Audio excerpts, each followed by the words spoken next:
Morning. By show of hands, which I can't really see, how many out there have seen Star Trek IV, The Voyage Home? Okay.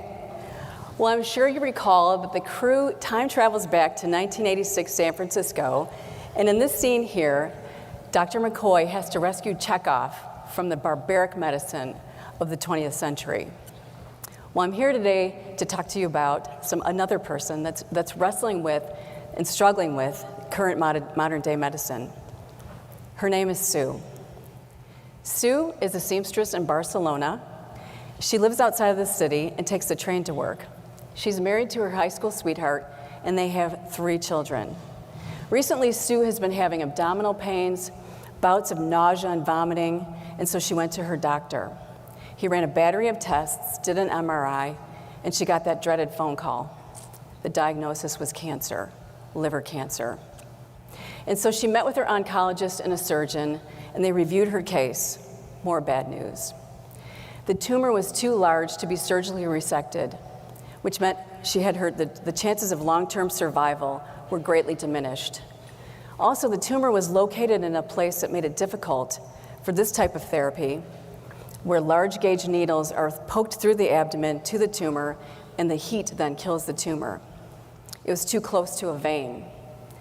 So her doctor recommended chemotherapy. Now, Sue knew that chemotherapy would likely not cure her, but it most certainly would make her feel miserable for months to come. I'd now like to take you to the future, where Sue has the potential to be offered a therapy that uses sound energy rather than heat or incision or chemo to cure her. And so talking about then ultrasound. Ultrasound has been used for many years for imaging, but researchers have been trying ways to use ultrasound to create heat to destroy tissues non-invasively. Well, Charles Kane from the University of Michigan was taking a different path. He wanted to use the sound energy to create mechanical forces, not heat, to destroy tissue. He and his colleagues at the University of Michigan actually found that the mechanical forces of heat could have great benefit as compared to heat, or the mechanical forces, of sound, that could use to have great benefit. Those mechanical forces could actually be a lot more precise, and they have the potential for more rapid healing, quicker recovery, and less pain. So Charles and his colleagues, together with the university's technology transfer office, licensed that technology to a newly formed company called Histosonics. And Histosonics got to work developing a medical device that would be able to deliver histotripsy. And the most important component of that is the ultrasonic transducer. And the fundamental part of the ultrasonic transducer is the piezoelectric element. This, when electricity is applied to it, vibrates. And those vibrations then create an ultrasonic wave that can propagate through tissue. Now, by arranging an array of these elements in a concave formation, the transducer then becomes capable of transmitting ultrasonic waves that then increase sharply in strength at the focus. By pulsing those waves, we create the histotripsy effect to destroy tissue at the cellular level. Now, based on this principle, the Vortex RX is being developed to provide physicians the ability to non-invasively treat tissue. The transducer is placed over the target, in this case, a tumor in the liver. Sound energy passes through the body to those tissues, creating an energy field that creates bubbles then. And the expansion and collapse of those bubbles is what mechanically then fractionates those tissues. Now, other therapeutic ultrasound generates vibration that then creates heat to destroy those tissues, which could then potentially damage other tissues nearby not targeted because of thermal spread.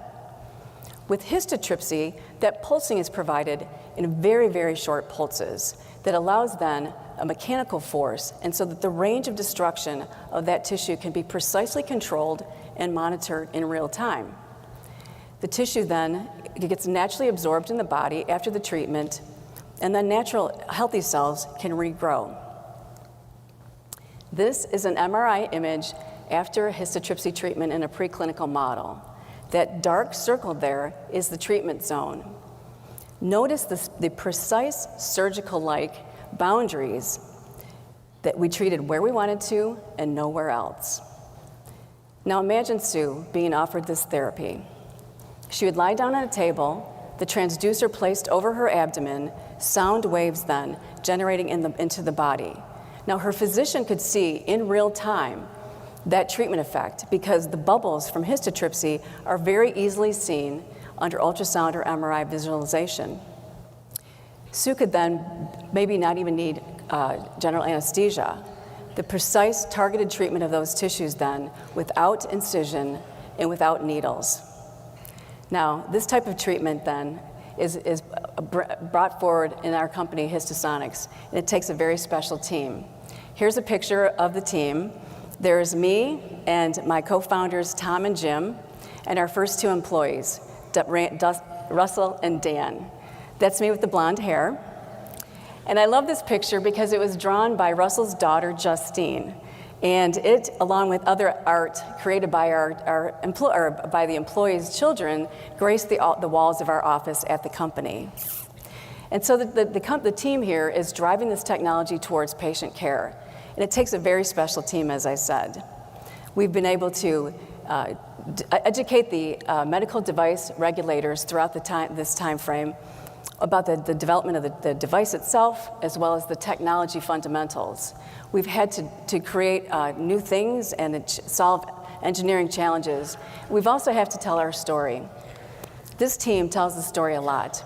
We tell the story to potential clinical collaborators, we tell the story to technology resources, and we tell the story to a lot of potential investors.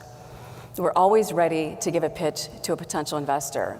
And when pressed, I even gave a pitch at my own son's wedding. And when we tell the story, we hear lots of things. Some people say, that sounds like Star Trek. This could be the non-invasive healing device to replace barbaric medicine. Others say, that sounds like Star Trek. That's too often the future. That's unrealistic. And when we get that feedback, it's very helpful to us because it helps us remember Sue and the millions of others who suffer from the pains of barbaric medicine of today.